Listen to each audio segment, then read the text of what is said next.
വയനാട്ടിൽ നിയന്ത്രണം വിട്ട കാർ കടയിലേക്ക് പാഞ്ഞു കയറി. കൽപ്പറ്റ മാനന്തവാടി റോഡിൽ പനമരം ലൂർദ് പള്ളിക്ക് സമീപമാണ് അപകടമുണ്ടായത്.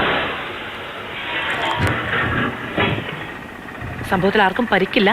പക്ഷേ വളരെ വണ്ടി വരുന്ന ദൃശ്യങ്ങൾ എന്ന് പറയുന്നത് ഭയാനകമാണ്. ഓട്ടോയിലൊന്ന് ഇടിച്ച് റോഡ് ക്രോസ് ചെയ്ത് മിന്നൽ വേഗത്തിലാണ് വരുന്നത്. കമൽ വിവരങ്ങളുമായി ചേരുകയാണ് നമ്മളോടൊപ്പം. കമൽ, ഈ വാഹനം ഡ്രൈവ് ചെയ്തിരുന്ന ആൾക്കും പരിക്കില്ല എന്നുള്ളതാണോ? എങ്ങനെയാണ് ഈ അപകടം ഉണ്ടായത്? മാധു, ഒരു പോക്കറ്റ് റോഡിൽ നിന്ന് പ്രധാന റോഡിലേക്ക് കടക്കുകയായിരുന്ന കാറ് നിയന്ത്രണം വിട്ട് ഈ പ്രധാന പാത ക്രോസ് ചെയ്ത് അപ്പുറത്തെ ഫർണിച്ചർ ഷോപ്പിലേക്ക് ഇടിച്ചു കയറുകയായിരുന്നു. ഡ്രൈവ് ചെയ്ത ആളുകൾക്കോ മറ്റ് കാൽനട യാത്രക്കാർക്കോ ഒന്നും പരിക്കില്ല. ഭാഗ്യം കൊണ്ട് മാത്രമാണ് ഒരു അപകടം അത്ര ആളുകൾക്ക് പരിക്കേൽക്കാതിരുന്നത്. കാരണം കടയിൽ ആള് ഉണ്ടായിരുന്നില്ല എന്ന് ദൃശ്യങ്ങളിൽ നിന്ന് വ്യക്തമാകുന്നു.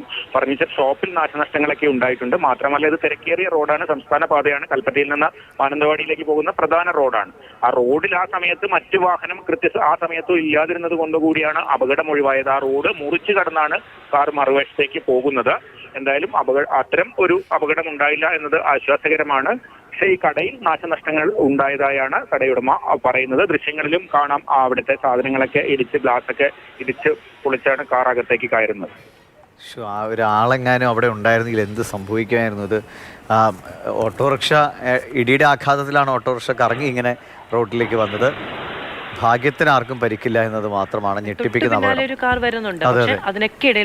അവിടെ ഒരാളുണ്ട്, അദ്ദേഹം തലയ്ക്ക് കൈ കൊടുത്ത് വരുന്നു. അദ്ദേഹം എങ്ങാനും കുറച്ച് മാറിയിരുന്ന ഒരുപക്ഷെ ഈ വാഹനത്തിന് മുന്നിൽ പെട്ടാണ്.